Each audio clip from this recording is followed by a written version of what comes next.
انسانی زندگی سراسر آزمائش ہے، ایک کے بعد دوسرا امتحان۔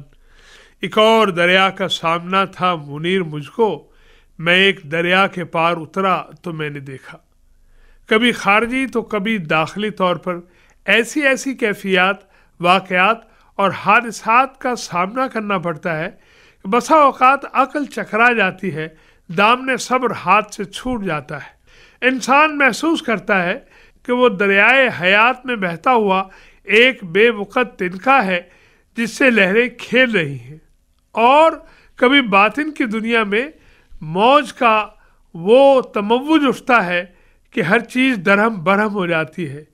انسان خواہشات کے آگے بند نہیں باندھ سکتا، اپنے ہاتھوں سے شکست کھا جاتا ہے اور نہ چاہتے ہوئے نفسانی خواہشات کے پیچھے چل پڑتا ہے، انجام کی پرواہ کیے بغیر وہ کچھ کر جاتا ہے جس کی تلافی ممکن نہیں ہوتی۔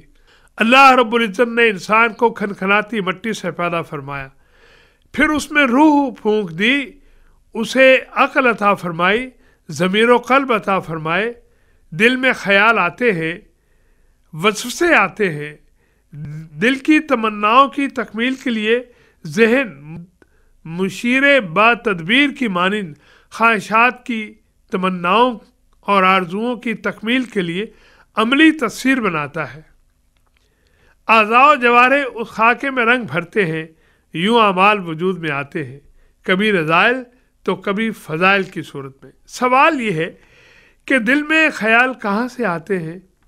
قرآن مجید نے مشکل سوال کا نہایت عمدہ اور مکمل جواب عطا فرمایا ہے۔ ارشاد باری تعالی ہے، اعوذ باللہ من الشیطان الرجیم، فَأَلْهَمَهَا فُجُورَهَا وَتَقْوَاهَا، گناہ اور تقوی دونوں انسان پر الہام کیے گئے ہیں، اور یہ مقام الہام نفس انسانی ہے۔ قرآن مجید نے نفس انسانی کو بڑے اہتمام سے بیان کیا ہے، اس کی اقسام کی وضاحت کی ہے۔ ایک نفس امارہ جو برے اعمال کو مزین کر کے دکھاتا ہے، ان کی تحریک دیتا ہے۔ دوسرا نفس لوامہ ہے جو قلب انسانی کو خیر کے لیے مہمیز کرتا ہے، نیکی پر ابھارتا ہے۔ ارشاد ہوا کہ قد افلح من زکاہا وقد خاب من دساہا، جو اپنے نفس کا تزکیہ کرے گا وہ کامیاب ترین، وگرنہ رسوائی ہے۔ اب جو انسان مسلسل حصول تزکیہ کے لیے کوشش میں مصروف رہے، یعنی ظاہر اور باطن کی پاکیزگی کے لیے اہتمام کرے، ایک وقت آتا ہے کہ اس کا نفس اپنے رب کی اطاعت پر مطمئن ہو جاتا ہے، اور خواہشات نفسانی کے جنگل سے نجات پا کر انسان صراط مستقیم پر گامزن ہو جاتا ہے، پیکر تسلیم و رضا بن جاتا ہے۔ وہ جان جاتا ہے کہ زندگی آمد برائے بندگی، زندگی بے بندگی شرمندگی۔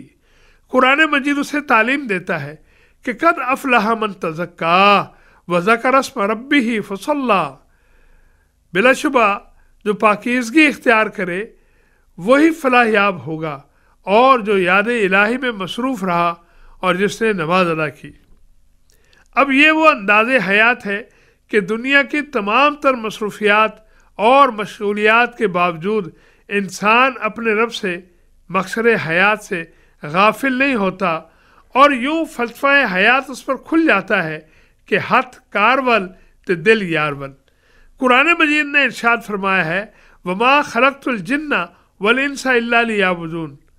یہ جملہ سمجھ میں آنے لگتا ہے کہ مجھے محض رب کی غلامی کے لیے پیدا کیا گیا ہے، اور میں جو بھی کروں اس کی رضا کو پیش نظر رکھوں۔ اور پھر ایسا فرد خود شناسی سے خدا شناسی کے مراحل طے کرتا ہے، اور یوں زندگی گزارتے ہوئے وقت رخصت آتا ہے تو صدا بلند ہوتی ہے، یا ایتھا النفس المطمئنہ ارجعی الی ربک راضیۃ مرضیہ فادخلی فی عبادی وادخلی جنتی۔ اے اپنے رب کی اطاعت پر راضی نفس، اپنے رب کی طرف لوٹ، اس حال میں کہ تو اس سے راضی، وہ تجھ سے راضی، پس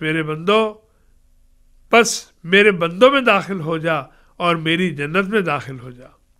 یہ ہے وہ اعلان جس کے لیے ہر ایک کو کوشش کرنی ہے، یہ ہے وہ مقام جہاں رحمتیں نازل ہوتی ہیں، قرب الہی نصیب ہوتا ہے، اعمال صالحہ کی حفاظت ہوتی ہے۔